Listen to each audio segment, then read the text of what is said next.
Check it out, YouTube. I haven't had a lot of chance to get some videos and some of my finds from this weekend. This is what's called a 3-ring Minnie ball. It was from the American Civil War. It's a flat tip. It's got the hollow base. This one's smashed on one end. It was what we call a drop, meaning it was never fired. It was dropped by a soldier. It was a Confederate soldier. I found this up near where the Battle of War Hill took place in Williamsburg, out in the woods, deep out in the woods too. And put it up here by the light. Yeah, it's called a drop, but I'd rather find a drop because it's, you know, a real good shaped bullet. But this one's smashed. Now that could have happened after it was dropped, or maybe it was discarded because that happened. There's no way to ever know that. But I was just watching a special on this exact bullet. It was developed by a French guy named Minie and used in the Civil War. That's why it's called a Minnie ball, and it's not really a ball, it's a bullet. I've got pistol balls back there I found. Anyway, this is a pretty cool video I've been looking at. You see my bullet. Here at a metalworks in Springfield, Illinois, molten lead is beginning its journey, becoming a lethal instrument of destruction. The bullet, there it is, known as the Minnie ball. This crude...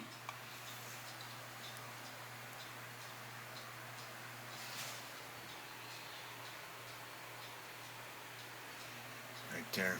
Same exact bullet. piece of lead is the primary reason for the unprecedented levels of slaughter in this war. Invented in France, just an ounce in weight and half an inch across, one person can cast 3,000 Minnie balls an hour. That's incorrect to say it's an ounce in weight, because Minnie balls vary in weight by the caliber. This is a 58 caliber Minnie ball, and I can weigh it here on my scale. I won't do that right now because it takes time, because I have to zero it and everything. But I have right here.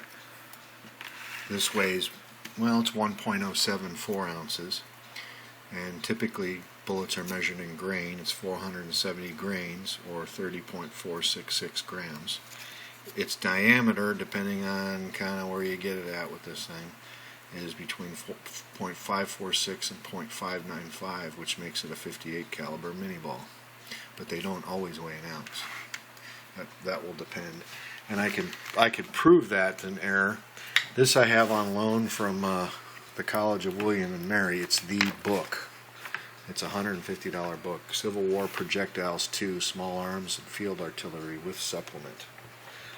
And I'll show you my bullet, which I've traced down. And these are actual size, so there's my bullet right there. It's between the 352 and the 353, the number. It's just a matter of size difference, but it tells you the diameter, 570, 571. It tells you the length, which is the same as mine. So it's between those two bullets right there in terms of the size. But this is the book to have. I have it on interlibrary loan, and it's got more information. Well, not more. I was going to say more information than you'd ever want to know, but it doesn't have more information than I'd ever want to know, because I'm into this. Once you dig one of these out of the woods, it's just you in there in the woods. It's all quiet, and you dig that sucker out of there, and you're holding it in your hand, going, "Wow, 1861 to 1865, somebody dropped this." It's a trip. You want to learn everything you can about it. So I'm not going to say it's more than you'd ever want to know, but it's the source to go to. I may end up buying my own copy of this book, but since I've got it on interlibrary loan, it's like there's no point in buying it right now. But this is a great book. Civil War Projectiles 2. You want the one with supplement, because it's got a bunch of other bullets. There was a one. But anyway.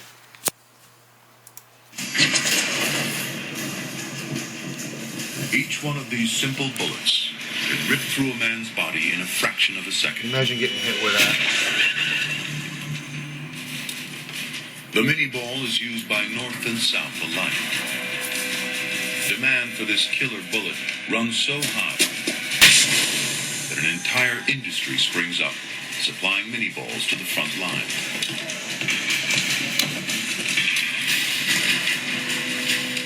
In total, the North makes over 500 million mini balls, ready to be fired from the 2 million muskets it supplies to its men.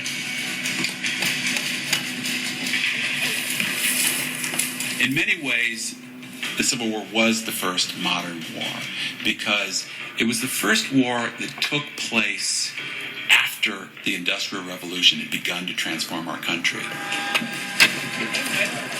It will take over 33 hours for a bullet in this box to travel the 800 plus miles to the battlefield.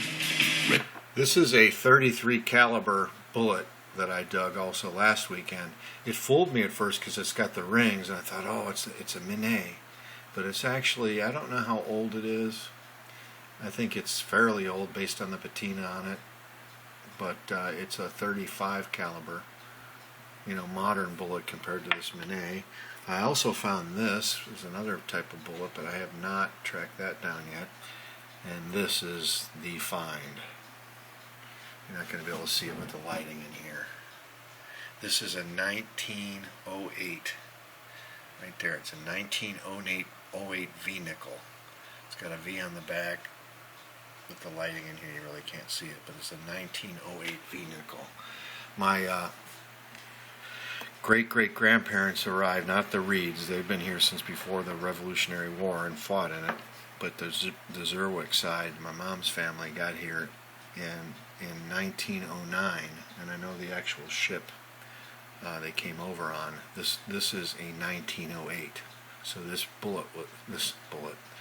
V nickel was made a year before they got here, and I just learned that recently from a aunt who sent me some information. This I found is really old copper. It must be a copper coin, maybe from Spain, I don't know. I took it in to work with me today, and the guys in the lab let me use what's called a dissecting microscope that shines light on it, and we looked at it, and we could not find anything, any markings of any kind. They're all wore off, but it is copper. And we definitely think it was an old copper, probably Spanish copper coin. I found this under a tree root down about 6 inches, and it just deteriorated so bad under the ground. There's even under a microscope, there's nothing left. I figured if we could find one letter, one symbol, one anything, it would help some of these coin guys identify it. But there's nothing, so it'll just be kept in my collection. As like who knows? But that's definitely a 1908 V nickel. If the light was better in here, you could see it. I should put a flashlight on it or something, but anyway, this is a really cool find. See, the two characteristics a Minnie, they call them minis, but they're really Minnie from France. It has to have the 3 rings or grooves, and these are actually grooves because they're flat on the edge of the bullet. Rings kind of stick out from the edge of the bullet. They're meant to spin the bullet, and these grooves are actually where they put fat or oil when they jammed it down the musket. So they were meant to hold that grease or oil or animal fat. So it spins the bullet. Anyway, it's a pretty cool find, and I've got some other ones. Hang on. These weren't found this weekend. These are found. This still is yet to be identified. It ended up being too large to be a brown bess from the Revolutionary War, but we still think it's Revolutionary War. It's a musket ball. Still trying to ID that. These, I've got about 6 or 7 of them. They're 44 caliber pistol balls. They used to shoot these out of the pistol in the Civil War. And I've got 6 of these.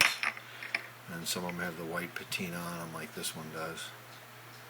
And this one's actually, been probably fired because it's either fired or cut, see?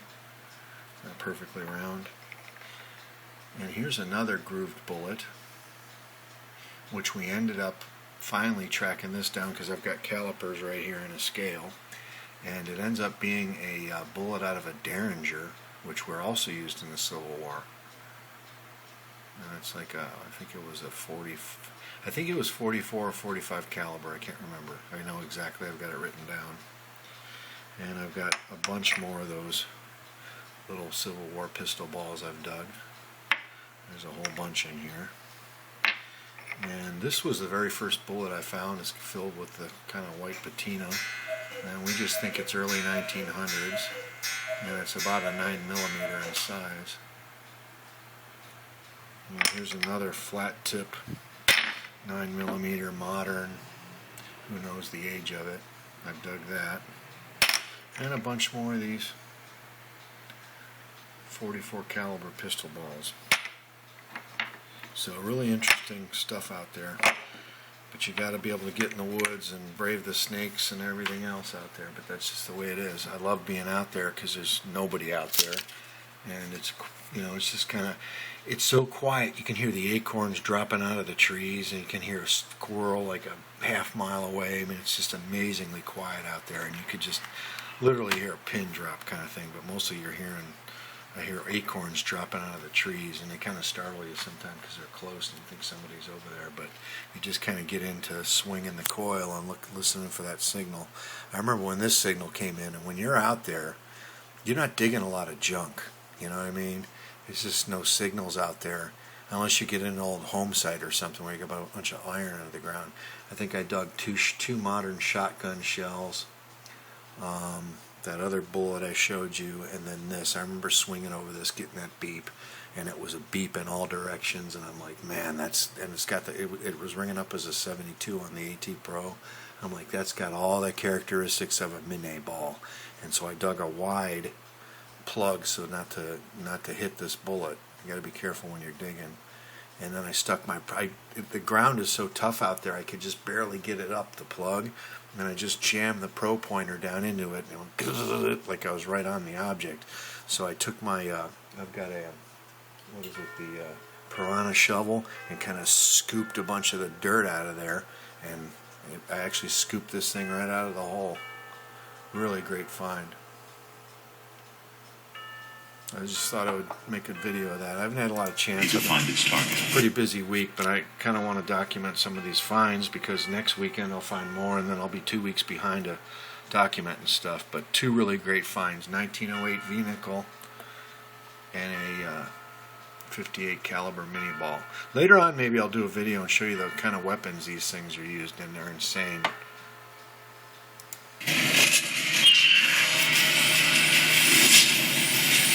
The new musket is much faster to reload. I won't have to. Here we go. Traditional weapons. Load the gunpowder. Ram down the bullet.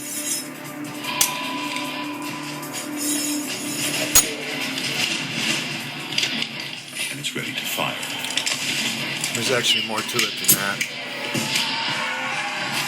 Imagine warfare where your ability to load a musket faster than the guy with the other musket would determine if you lived or died.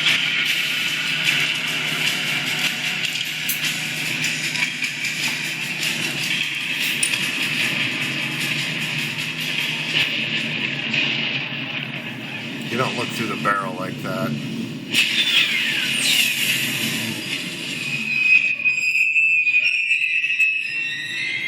Grooves on the inside of the barrel. Rifling. Spin the ball toward its target. Imagine getting hit by that thing. The improved accuracy and range are a deadly combination.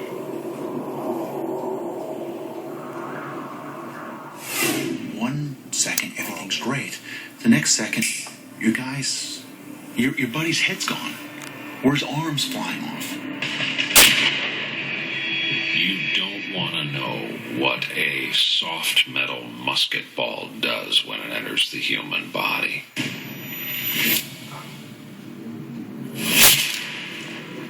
On impact, the bullet flattens out. Bone shatters and splinters.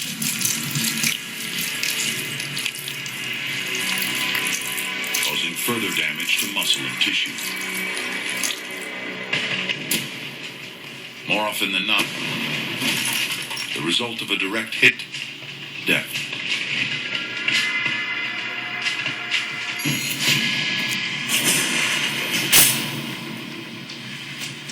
But for all the Mini Bull's technological edge, the Army still uses traditional military tactics. Look clear.